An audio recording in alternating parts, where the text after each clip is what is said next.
नमस्कार दोस्तों, फ्लैगशिप योजनाओं में नेक्स्ट अपनी जो योजना है वो है संशोधित वितरण क्षेत्र योजना। संशोधित वितरण क्षेत्र योजना देखो, आ, हमने जो 25 योजनाएं जो फ्लैगशिप योजनाएं देखी है उसमें से एक ही योजना है।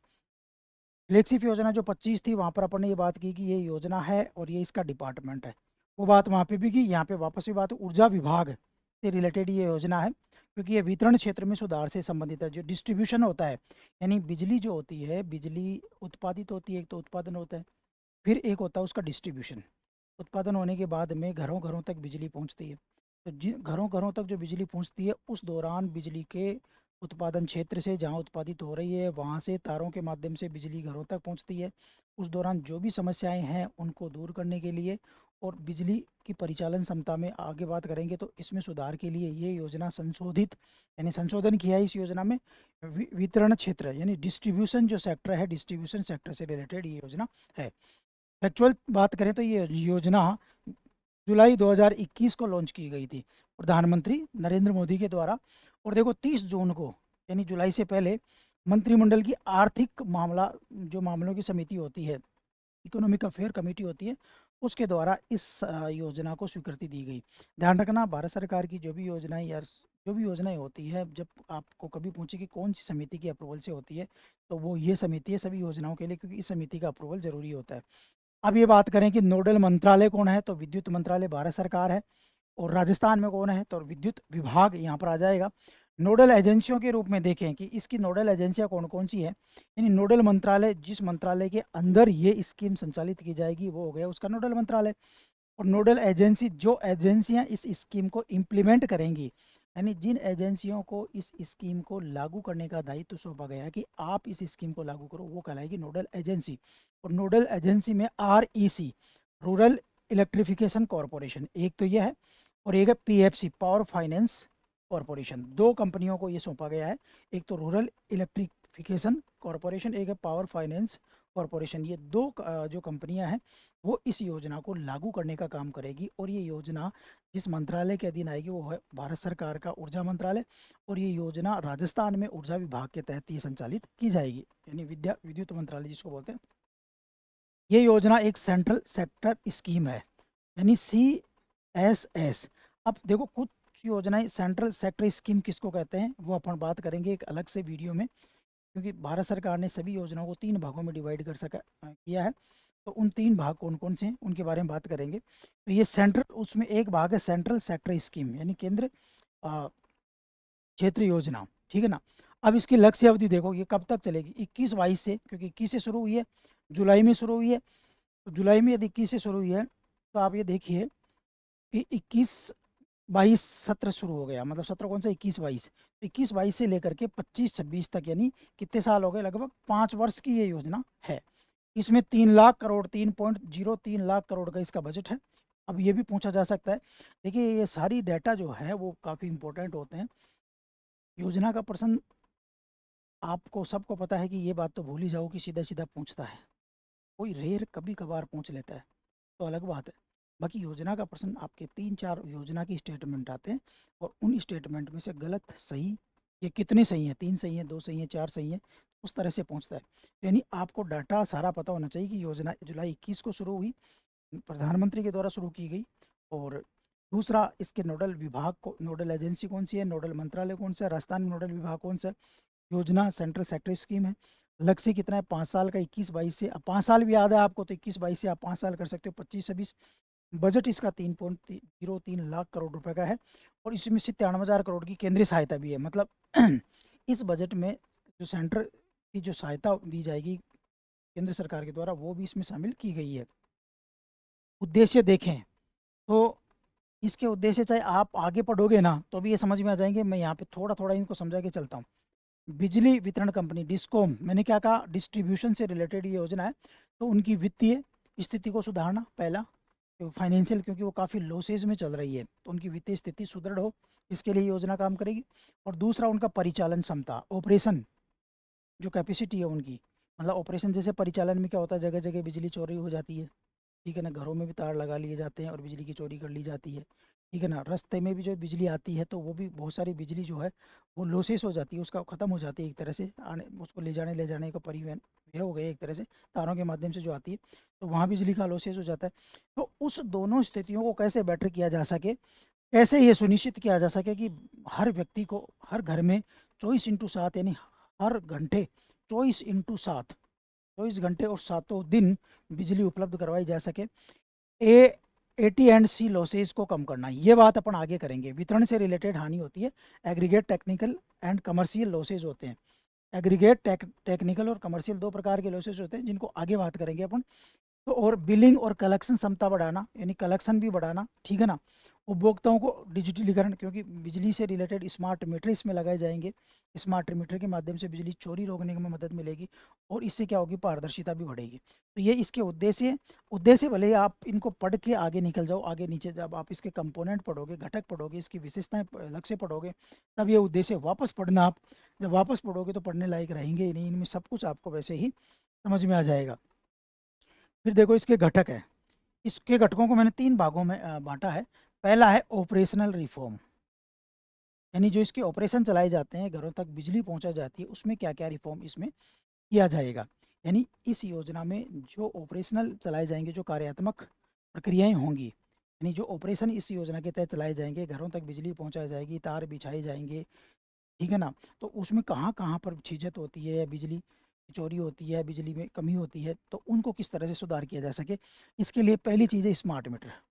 घरों में जैसे स्मार्ट मीटर क्यों लगाए जाएंगे, क्योंकि बिजली चोरी हो जाती है, लोग मतलब गलत तार डाल लेते हैं और बिजली की चोरी। स्मार्ट मीटर में क्या होगा कि यदि आपके उसे बिजली बाईपास हो रही है तो वो बिजली काउंट हो जाएगी, ठीक है ना। क्योंकि कई बार ये होता है कि आप मीटर तो वही होता है, लेकिन उसमें ये किया जाता है कि जो बिजली आ रही है, तो जब डायरेक्ट कर दिया जाता है तो बिजली तो जा रही है लेकिन मीटर एक तरह से बंद होता है। तो वो चीज़ें इसमें ख़त्म की जाए, स्मार्ट मीटर, ताकि बिजली चोरी को रोका जा सके। 25 करोड़ प्रीपेड मीटर लगाए जाएंगे, स्मार्ट मीटर प्रीपेड। अब प्रीपेड पोस्टपेड अपन जानते हैं, प्रीपेड कनेक्शन क्या होता है, जिसमें पहले आपको भुगतान करना पड़ता है। दूसरा, कलेक्शन क्षमता में सुधार, डिजिटलीकरण को बढ़ाना, लोड प्रबंधन। जब बिजली का लोड पड़ता है तो कई बार फॉल्ट हो जाती है, समस्याएं आ जाती है, तो उसको कैसे मैनेजमेंट किया जा सके, ये चीज़ें। यानी कार्यशैली में, यानी बिजली की का ऑपरेशन जो चलाए जाते हैं उसमें क्या सुधार किए जाएंगे, तो ये नीचे मैंने उनको लिखने का प्रयास किया। दूसरा, इसके फाइनेंस में क्या सुधार किए जाएंगे। अभी अपन ने उद्देश्य जब पढ़े थे ना, तो मैंने कहा था जब आप घटक पढ़ोगे तो वैसे ही समझ में आ जाएगा। पहला जो उद्देश्य पढ़ा था उसमें दोनों बातें थी। तो वित्तीय क्षमता में सुधार कैसे किया जाएगा, तो डिस्कॉम के प्रदर्शन पर आधारित केंद्रीय सहायता। इसमें केंद्रीय सहायता जो अपन ने अभी पढ़ी थी 97,000 करोड़ के लगभग, उस केंद्रीय सहायता को इस तरह से रख दिया कि परफॉर्मेंस, यानी जो डिस्कॉम, जो वितरण कंपनी जितना अच्छा काम कर रही है उसको उसी के हिसाब से सहायता दी जाएगी। यहाँ पर ऐसा नहीं है कि सबको बराबर किया जाएगा। यानी आपने बिजली क्षेत्र में अच्छे रिफॉर्म किए हैं, जैसे मान लो जयपुर विद्युत वितरण निगम कंपनी है, ऐसे अजमेर है राजस्थान में, जोधपुर है, 3 वितरण निगम कंपनी है, और भारत में भी और है। तो मान लो जैसे जयपुर विद्युत वितरण कंपनी है, वो अच्छा काम कर रही है, लॉसेस कम कर रही है, परिचालन ऑपरेशन कॉस्ट उसने कम कर दी, ऑपरेशन जो प्रक्रिया है उनको और ज़्यादा अच्छा कर दिया, स्मार्ट मीटर उन्होंने लगा दिया, बिजली की चीज़ें तो उनके द्वारा रोक दी गई। तो यदि ऐसे प्रयास दिखते हैं, जब उनकी इनका रिजल्ट आता है, तो उसके आधार पर अनुदान जो है, केंद्र सरकार की जो सहायता है वो बढ़ जाएगी। सहायता जो है यहाँ पर ऐसे नहीं कि सबको बराबर दी जाएगी, सहायता यहाँ पर परफॉर्मेंस पर आधारित हो गई, प्रदर्शन पर आधारित हो गई। यानी आपका जैसा परफॉर्मेंस रहेगा उसके हिसाब से आपको सहायता दी जाएगी। इससे क्या होगा, इससे सभी वितरण कंपनियों में कंपटीशन बढ़ेगा और सभी सोचेंगे कि हमारा लॉसेस कम से कम हो, हम बेटर करें, और जो पैरामीटर भारत सरकार हमें दे रही है उन पैरामीटर के पास पहुंचने का प्रयास करें, या उनसे भी बेस्ट प्रदर्शन हम करने का प्रयास करें, जिससे कि हमारी हमको ज़्यादा से ज़्यादा इसमें सहायता मिल सके। और सहायता मिलती है तो क्योंकि ये कंपनियां घाटे में चल रही है, तो इनका घाटा दूर होता है, घाटा दूर होता है तो प्रॉफिट में आती है, और प्रॉफिट आता है तो उससे फ़ायदा होता है कंपनियों को। तो इसलिए वित्तीय क्षमता में सुधार करना, एक तो ऑपरेशन रिफॉर्म, एक फाइनेंशियल रिफॉर्म, और तीसरा इंफ्रास्ट्रक्चर। हालांकि इसको इस इधर भी कह देते तो कोई बात नहीं है, वैसे दो ही है मैन, लेकिन तीसरा मैंने इसलिए बना दिया कि चलो ठीक है। आधुनिक वितरण नेटवर्क, नेटवर्क ऐसे बनाना कि पुराने टाइप के खंभे में, कहीं खंभे में तार टूट गया, कहीं ये समस्या आ गई, कहीं वो समस्या आ गई, तो आप आधुनिक तरीके से करो जिनसे इन समस्याओं से भी निजात पा सको। सिस्टम को स्ट्रेंथ करो और ऊर्जा की दक्षता को सुधारो। तो ये 3 हैं, हालांकि 2 में भी कह सकते हैं, बाकी 3 मैंने लिखे हैं, मैं मोस्टली अपना कहते हैं 2 भागों में बांट के अपन इसको पढ़ सकते हैं। फिर इसके बाद में फंडिंग पैटर्न मैंने बात की कि फंड कैसे दिया जाएगा। केंद्र की वित्तीय सहायता जो होगी, ठीक है ना, तो स्मार्ट मीटर सिस्टम अपग्रेड कैसा किया है आपने, स्मार्ट मीटर कितने लगाए, मॉडर्नाइजेशन कार्यों पर आपने क्या किया है, इसके आधार पर आपको परफॉर्मेंस लिंक्ड सहायता दी जाएगी, जो अभी बात की मैंने।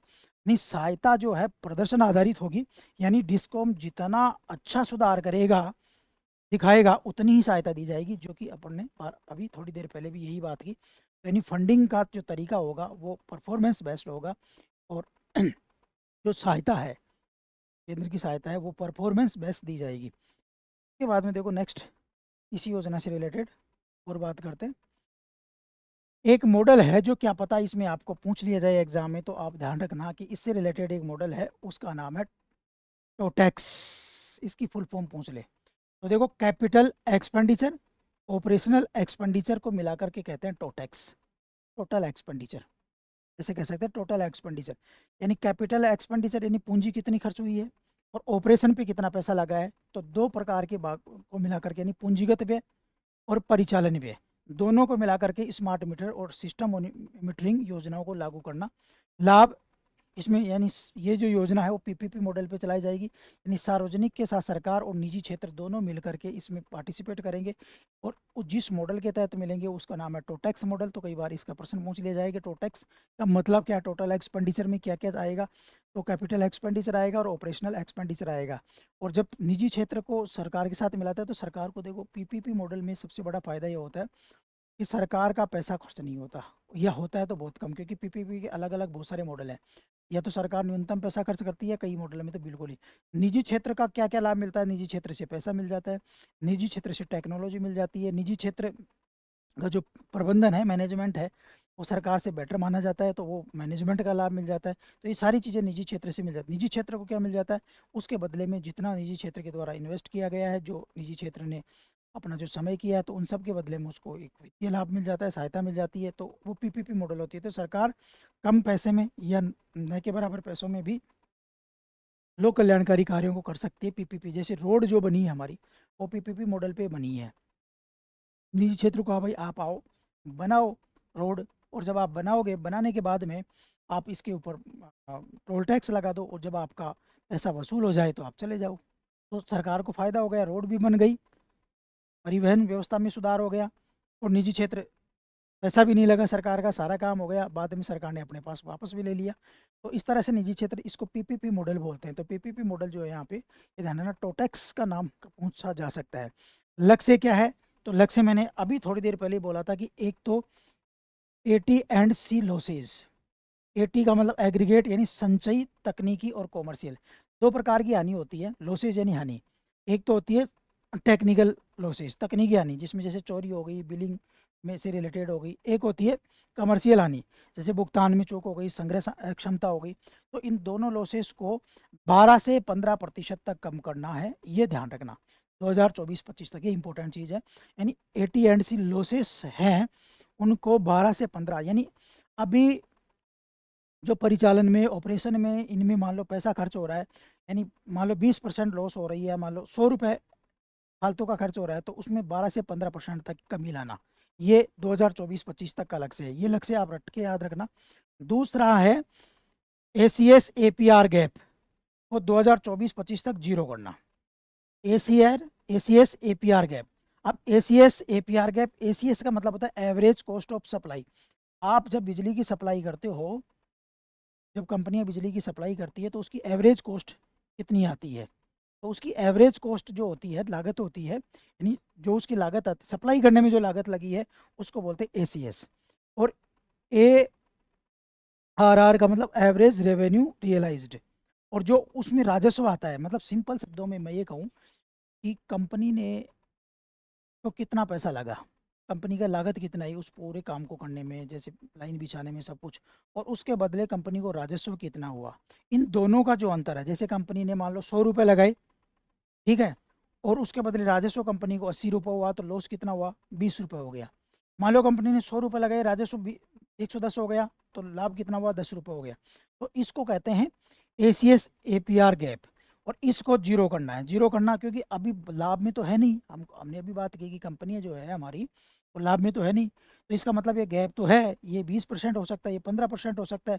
तो सरकार ये कह रही है कि 2024-25 तक इसको जीरो करना है, यानी 100 रुपये यदि कंपनी की लागत आ रही है, तो कंपनी को रेवेन्यू भी 100 रुपये का ही होना चाहिए, 1 रुपये का भी हानि नहीं होनी चाहिए।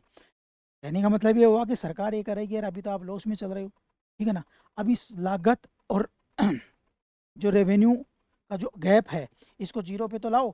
जब हम जीरो पे लाएंगे 24-25, उसके बाद में हम लाभ की सोच लेंगे आगे। तो यानी ये ध्यान रखना कि इसकी फुल फॉर्म भी पूछ सकता है, ACS ARR गैप।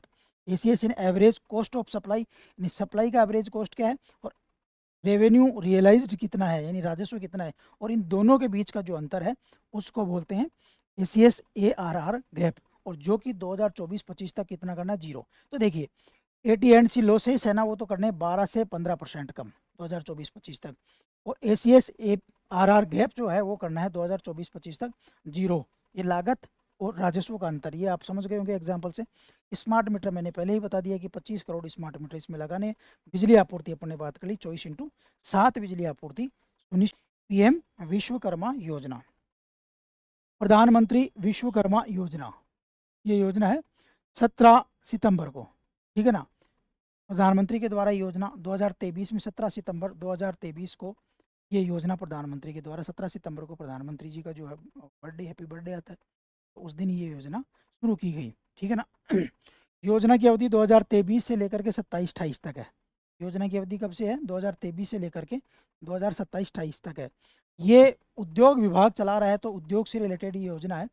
इस योजना का उद्देश्य क्या है, पारंपरिक जो कारीगर हैं, जो परंपरागत कारीगर हैं, जो परंपरागत कारीगरी का काम कर रहे हैं, जिनके पास ट्रेडिशनल स्किल है, ठीक है ना, जैसे कुम्हार हो गया, जैसे बढ़ई हो गया, या और कोई हो गया, तो उनके पास जो परंपरागत ट्रेडिशनल स्किल है, या जो शिल्पकार है जैसे मूर्तिकार हो गया, तो उनको आर्थिक सहायता देना एक चीज़। देखो इसमें यहाँ से पढ़ना आप उद्देश्य को, एक तो देना है इसमें आर्थिक सहायता, दूसरा उनका स्किल डेवलपमेंट भी करना है। मैंने ये कहा कि उद्देश्य को एक बार पढ़ते हुए चल लो, जब अपन डिटेल पढ़ेंगे तो ये उद्देश्य अपने आप ही अपन को याद हो जाएंगे, लेकिन फिर भी यहाँ पे एक बार पढ़ते चलेंगे तो डबल रिवीजन हो जाएगा। पहला आर्थिक सहायता, दूसरा स्किल डेवलपमेंट करना, और तीसरा आत्मनिर्भर। क्योंकि आर्थिक सहायता दे रहे हैं, फिर उनका स्किल भी डेवलप कर रहे हैं, तो खुद का उद्योग लगा रहे हैं, खुद का उद्योग लगा, खुद कमा रहे हैं, खुद कमा रहे हैं, खुद कमा रहे हैं, तो आत्मनिर्भर बन रहे हैं, तो आत्मनिर्भर बनाना। डिजिटल व्यापार, क्योंकि इसमें डिजिटल लेन देन को बढ़ावा देना भी इस योजना में एक पार्ट है, क्योंकि हर डिजिटल लेन देन पर 1 रुपया इस योजना में दिया जाता है। जैसे मान लो ये छोटे जो कामगार हैं, ये परंपरागत कारीगर हैं, ये यदि कोई भी डिजिटल लेन देन करते हैं इस योजना के तहत, तो इनको मोबाइल जो भी दिया जाएगा, तो उसमें 1 रुपये की प्रोत्साहन राशि हर डिजिटल लेन देन पर इनको दी जाती है। योजना सूक्ष्म लघु मध्यम उद्यम मंत्रालय द्वारा की जाएगी। सूक्ष्म लघु मध्यम से रिलेटेड योजना है, और राजस्थान में उद्योग विभाग राजस्थान है, उसका नोडल विभाग के रूप में काम करेगा। इसके बाद में देखिए इस योजना से रिलेटेड कुछ प्रमुख बिंदु, ये देखिए आपको मैं बता दूं इस योजना के विशेषता कह दो, मुख्य बिंदु कह दो सॉरी, 18 पारंपरिक व्यवसाय, यानी योजना के दायरे में कितने व्यवसाय हैं, 18। इनसे जुड़े हुए कारीगर और शिल्पकार आएंगे। इन सब के नाम याद तो नहीं करने, लेकिन पढ़ते हमेशा रहने हैं होश में। कल भी बताया था, मतलब पहले वाली स्कीम में मैंने बताया था, इन योजनाओं के नाम तो याद नहीं करने, लेकिन आपको पढ़ते रहने हैं, ठीक है ना। कैसे, ये योजना में 18 कौन से, जैसे बढ़ई है, कारपेंटर है, किसी को हिंदी पढ़नी है, इंग्लिश पढ़नी है, देख लेना, मैं हिंदी में बोल देता हूँ। नाव निर्माता है, नाव बनाने वाला है। अस्त्र बनाने वाला है, लोहार है। हथौड़ा और टूल किट बनाने वाला है। ताला बनाने वाला है, सुनार है। कुम्हार है। मूर्तिकार, पत्थर तराशने वाला है।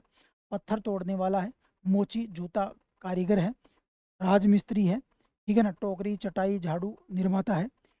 गुड़िया, खिलौने निर्माता है। माला निर्माता है। धोबी है, दर्जी है, नाई है। ये सारे के सारे जो 18 हैं, क्योंकि इनको बार बार पढ़ना। आजकल क्या हो गया कि इस तरह से क्वेश्चन आता है कि इनमें से कौन शामिल नहीं है, ठीक है ना, या वो स्टेटमेंट में दे देता है कि ये इस योजना में शामिल नहीं, एक ऐसा डाल देगा जो इनमें है ही नहीं।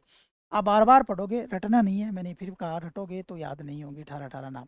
आप बस होश में जागृति के साथ पढ़ोगे, यार ये पारंपरिक कारीगर हैं या कोई शिल्पकार हैं, तो दो भागों में बांट लो। परंपरागत इनके पास व्यवसाय, जैसे मोची है उसके पास परंपरागत है, कुमार है तो उसके पास परंपरागत है।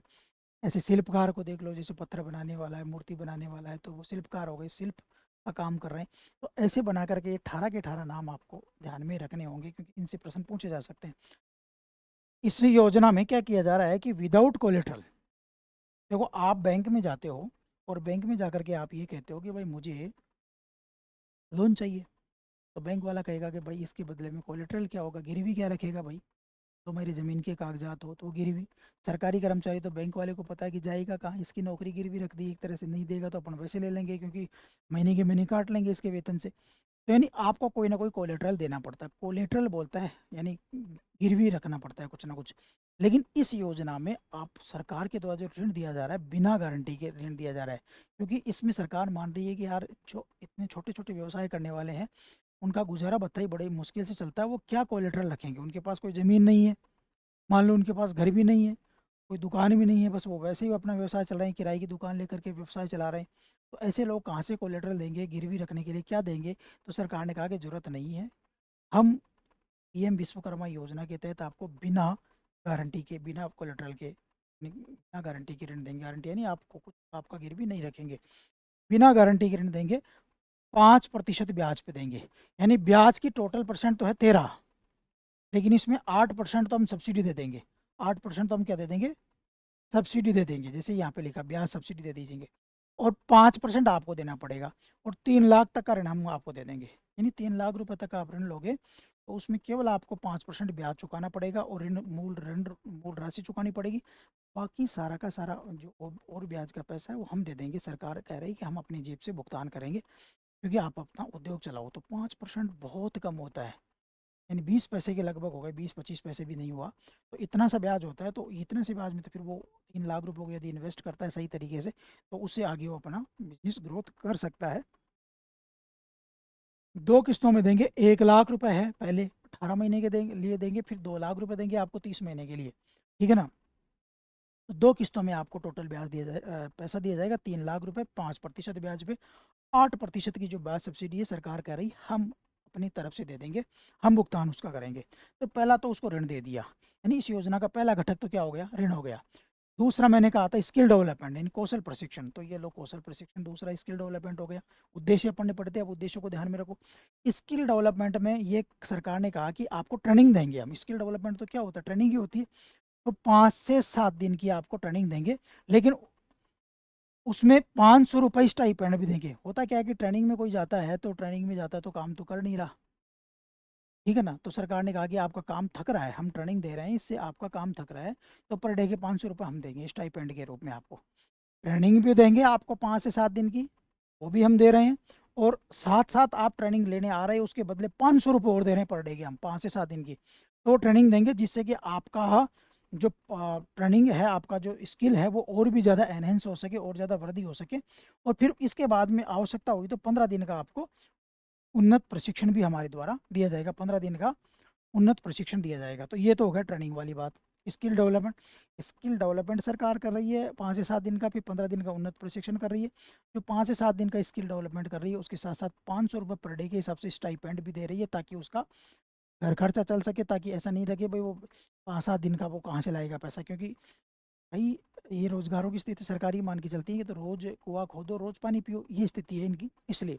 फिर इसके बाद में सरकार कह रही है कि जब आपका ट्रेनिंग हो जाएगा तो हम विश्वकर्मा प्रमाण पत्र और एक आईडी कार्ड भी देंगे, जो कि लागू होगी। इससे पता चल जाएगा कि आप स्किल हो, आप इस बिजनेस करने के, आप जो ये जो आपका उद्योग है, जो धंधा करने के है, उसके काबिल हो आप। तो प्रशिक्षण पूरा होने पर ही आपको ये प्रमाण पत्र और आईडी कार्ड दे देंगे। फिर इसके बाद में ये लगा कि यार भाई आप मोची हो, आप कोई हो, तो आपको कोई टूल किट चाहिए सामान के लिए, ठीक है ना? छोटा मोटा सामान तो चाहिए, इंस्ट्रूमेंट तो चाहिए, जिनसे आप अपना धंधा चला सको। तो उसके लिए हम टूल किट सहायता भी देंगे। कितने देंगे? 15,000 रुपये। ई वाउचर देंगे आप। ई वाउचर मतलब आप जाओ दुकान पे, वो वाउचर दिखाओ, दुकानदार आपको वो सामान दे देगा। बढ़ई है कोई भी है, तो उसको उससे रिलेटेड, उसके काम से रिलेटेड जो सामान चाहिए, उसके लिए 15,000 रुपये। तो सरकार ये कह रही है देखो, आपको ऋण देंगे हम 5% ब्याज पे केवल, ऋण की गारंटी नहीं देना आपको, कोलेटरल के बिना ऋण दे देंगे हम 3 लाख रुपए। फिर सरकार कह रही है कि हम आपको 5 से 7 दिन का प्रशिक्षण देंगे, उस दौरान आपका खर्चा चलाने के लिए 500 रुपये का स्टाइपेंड देंगे। फिर 15 दिन का हम अलग से और देंगे उन्नत प्रशिक्षण। फिर और इसके साथ फिर आपको आईडी कार्ड दे देंगे, ताकि आपका वो मान्य हो हर जगह कि आपको प्रायोरिटी दी जाएगी फिर हर जगह। तो वो आईडी कार्ड सरकार दे रही है, तो कोई भी काम धंधा है उसमें आपको प्रायोरिटी दी जाएगी। तीसरा, सरकार कह रही है कि फिर आपको काम के लिए, जब आपको ट्रेनिंग भी हमने दे दी, आपको लोन भी हमने प्रोवाइड करवा दिया, लेकिन आपको सहायता दे देंगे, क्योंकि लोन तो आएगा आप चुकाओगे, लेकिन इससे पहले आप अपना टूल किट तो लाओगे। तो उसके लिए हम आपको फिर 15,000 रुपये का ई वाउचर दे देंगे। और डिजिटल लेन देन, जो कि मैंने शुरू में बताया, आपको 1 रुपये प्रति डिजिटल लेन देन की प्रोत्साहन राशि भी दी जाएगी। ठीक है, तो ये सरकार कह रही है कि इस तरह से हम आपको सहायता देंगे।